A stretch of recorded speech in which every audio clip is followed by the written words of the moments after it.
ان الحمد للہ والصلاة والسلام علی رسول اللہ وعلی آلہ وصحبہ اجمعین وبعد اعوذ باللہ السمیع العلیم من الشیطان الرجیم من حمزہ ونفخہ ونفثہ بسم اللہ الرحمن الرحیم۔ السلام علیکم ورحمۃ اللہ وبرکاتہ۔ ناظرین، آج جس عنوان کی طرف توجہ دلانا چاہتا ہوں وہ ہے کہ رزق کیسے بڑھتا ہے۔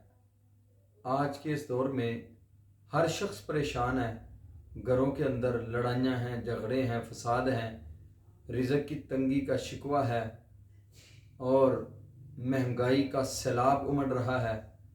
تو عزیز بھائیوں، دوستو، یہ بات ہمیشہ یاد رکھیں کہ رب ذوالجلال والاکرام نے جو ہماری رہنمائی فرمائی ہے اور پیارے حبیب جناب محمد الرسول اللہ صلی اللہ علیہ وآلہ وسلم کی حدیث کی روشنی میں جو رزق کو بڑھانے والے اسباب ہیں، آج اگر ہم ان کو حقیقی معنوں میں بروئے کار لے آئیں تو انشاءاللہ الرحمن اللہ کے فضل و کرم سے ہمارے اقتصادی حالات بہتر ہو سکتے ہیں۔ ان میں سے سب سے پہلا جو سبب ہے یا طریقہ ہے جو رسول اللہ صلی اللہ علیہ وسلم نے ہمیں اور قرآن کریم نے ہمیں بیان کیا ہے، وہ یہ ہے کہ وَلَوْ أَنَّ أَهْلَ الْقُرَىٰ آمَنُوا وَاتَّقَوْا لَفَتَحْنَا عَلَيْهِمْ بَرَكَاتٍ مِّنَ السَّمَاءِ وَالْأَرْضِ وَلَٰكِنْ كَذَّبُوا فَأَخَذْنَاهُمْ بِمَا كَانُوا يَكْسِبُونَ۔ اگر بستیوں والے، شہروں والے ایمان لے آتے اور تقوی اختیار کر لیتے تو اللہ رب العزت کا وعدہ ہے لَفَتَحْنَا عَلَيْهِمْ بَرَكَاتٍ مِّنَ السَّمَاءِ وَالْأَرْضِ، آسمانوں سے بھی ان کے لیے رزق کے دروازے کھول دیے جاتے اور زمین بھی ان کے لیے رزق نکالتی۔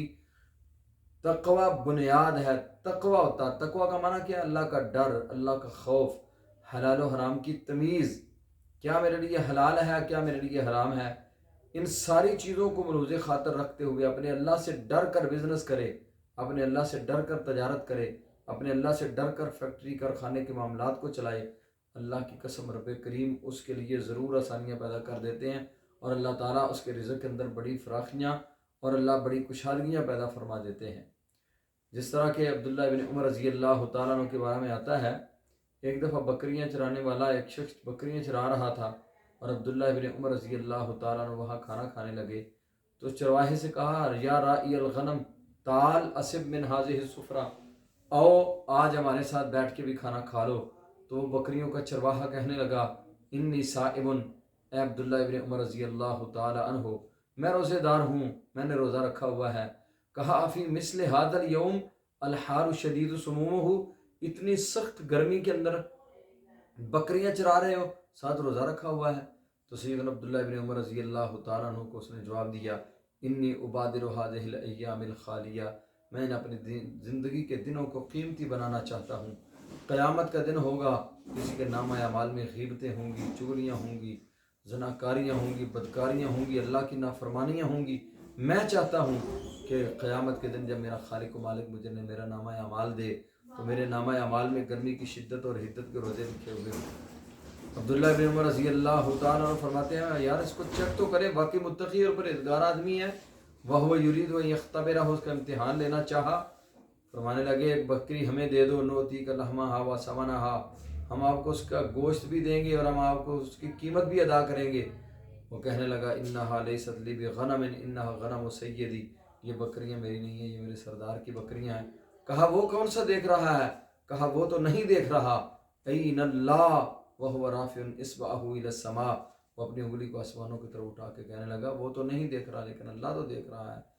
عبداللہ بن عمر رضی اللہ تعالیٰ عنہ فرماتے ہیں، میں وہاں سے نکلا، مدینہ آیا روتے ہوئے، فرماتے ہیں بار بار کہہ رہے تھے، قول الراعی این اللہ، اور چرواہے کی بات اللہ کہاں ہے؟ آ کے پتہ کیا یہ غلام کس کا ہے؟ جس کا غلام تھا اس سے کہا، بھائی آپ سے خریدنا چاہتا ہوں، اس کو قیمت ادا کی، پھر بکریوں کی بھی قیمت ادا کی۔ آئے، آ کے اس غلام سے کہا، بھائی جاؤ آج اللہ کی رضا کے لیے، انت حر لوجہ اللہ، اللہ کی رضا کے لیے آپ آزاد ہو، اور یہ بکریاں بھی آپ کی ہیں۔ یہ کیسے فراوانیاں ہوئیں، کیسے کشادگیاں ہوئیں، کیسے فراخیاں ہوئیں کہ اللہ تعالیٰ نے غلامی کی زنجیریں بھی توڑ دی ہیں، رضا بھی ادا کر دی ہے، اور 300 بکری کا خالق و مالک کائنات نے وارث بھی بنا دیا ہے۔ کیوں؟ اگر وہاں اس وقت ایک بکری دے دیتے، گوشت لے لیتے، قیمت لے لیتے، وہ حرام تھی، اللہ کی نافرمانی تھی، تو اس کو جو ہے نا وہ اس وقت اس نے یہ کام نہیں کیا، اللہ سے ڈر گئے، کہا میرا اللہ دیکھ رہا ہے، وہ تو نہیں دیکھ رہا، اللہ تو دیکھ رہا ہے۔ تو جب اللہ کا ڈر اور اللہ کا خوف ہو، رب کریم اس طرح کشادگیاں عطا فرماتے ہیں۔ اللہ تعالیٰ سے دعا ہے اللہ کریم مجھے اور آپ کو عمل کی توفیق عطا فرمائے۔ اقول قولی ھذا استغفر اللہ لی ولکم ولسائر المسلمین۔